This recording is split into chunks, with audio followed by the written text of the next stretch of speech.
tell you guys, it has been a rough week. Sarah had the flu, I got the flu, and now Georgia has the flu. So yeah, welcome back to New Record Day. The Sabrina review is right around the corner, and these speakers are a tough load, right? You're not gonna get away with a little puny amplifier to get these babies singing the way that they need to.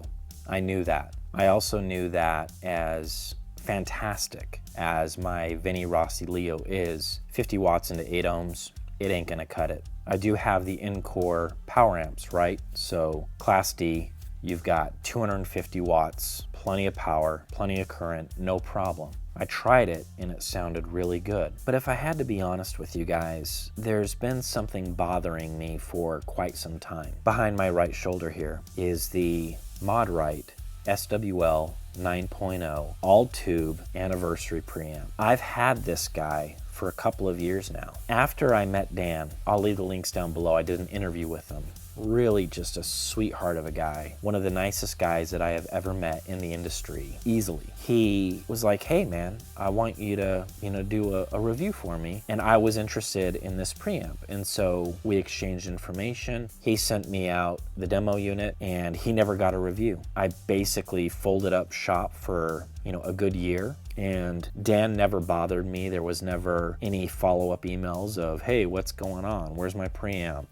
What the heck? Nothing like that. And so I recently reached out to him, and it was really with two purposes. One, an apology, like, hey man, I'm sorry this happened. This is kind of crappy. Here's my situation. I sent him a link to, the video of, is there anybody out there, which I'll leave down below as well, that explains what happened for the entire year that I was gone. And the second reason that I reached out to him is I had this idea in the back of my mind about maybe making this review finally happen. When he responded, it was just so kind. It was like, dude, don't even worry about the preamp, man. I just watched this video and hats off to you, man. Like, that's really cool that you and your wife did that. And so I think this speaks in volume about who Dan is as a person. Anyways, long story short, we start talking about Sabrina. We start talking about this idea that I have, and I was like, well, I really want to use this preamp. Do you have a power amp that you think would be a good match? And so Dan was like, yeah, oh yeah, we can send you something for sure. And so he sent out the SE100 SE. This is a 100 watt MOSFET solid state amplifier. And he also sent out his brand new PH9.0 phono preamp. And so this is interesting when you have some tubes, some solid state. You have an all tube preamp, you have an all tube phono amp, and then you have a solid state power amp. And the beauty in doing this is you now have a power amp that has the current needed to drive the Sabrinas. And my goodness, I was shocked, like honestly shocked, no BS, no nonsense. I was shocked at how well this KWA actually performs with Sabrinas. Like it's like, yeah, Ron, no problem, dude. I got you. And there was never this moment of running out of gas or anything like that.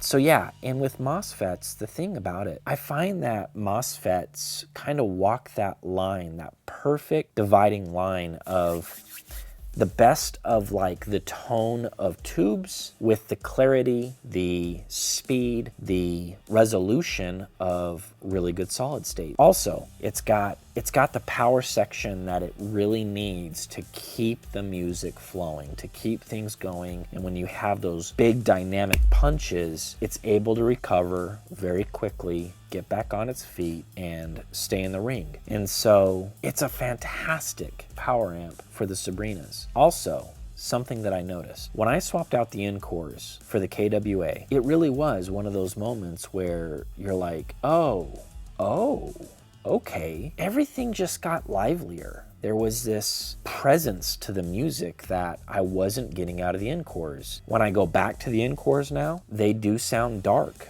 And that really surprised me because they haven't sounded dark until this amplifier, which is interesting. And so that says a lot about the KWA100 SE. Plenty of oomph, plenty of drive. I would recommend this thing all day long. Steve said it best in his recent review of the PH 9.0. Vinyl in tubes, it is peanut butter and jelly. It's true. It absolutely is true. When you have a really good record, analog, recorded analog, it was mastered well and it was pressed well. You play that back. Dude, I'm telling you guys, you hear dynamics in the music that, man, you go back to listening to digital and you're like, what the crud is this nonsense? I mean, that is its wheelhouse. There is dynamics and punch in the music that I've yet to hear even really good digital do to the level of analog. And so tubes, it just seems to me like that lit from within character, that a little bit of warmth, a little bit of magic with this big wide open sound stage, you know, this glowy type thing happening. That combined with this dynamic punch that I'm talking about, well, yeah, give me some of that. That sounds nice. Combined with the fact on the PH 9.0, the loading options are simple. And so I like the fact that I can turn this dial and I can customize the loading to my cart, and I can even forget the numbers and just dial in what sounds best. You can also do mono. The switch is in the back, which is a little bit inconvenient. Well, I guess it's not that big of a deal. How many mono records are you going to be listening to? But the fact that he included it was awesome. And so if you are a collector and you have a bunch of mono records, flip the switch on the back, you can listen in mono. Voila, easy as that. Also on the front is a gain switch, a little toggle switch. You have 0 dB, -6 dB, and -12 dB. And so this will allow you to match your other sources to your phono rig, or if you don't have any other sources, it just allows you to use the preamp the way that you want. And what I mean by that is, with a lot of preamps, I find that if you give them gas, you really wake them up, that's when they really start to do some amazing stuff. And if they get too loud too early, you never really get a chance to experience that. And so having the ability to back down on the input of what's going into the preamp, well, that's a benefit, right? And so you can let that preamp kind of loose. That's something that I really also like about the PH 9.0. And last, we have the SWL 9.0 anniversary all-tube preamp. I've had this guy the longest, and I know it really well at this point. My brother had it in his rig for quite some time. I had to pry it out of his hands. He did not want to let it go because he loves it. He thinks it sounds amazing.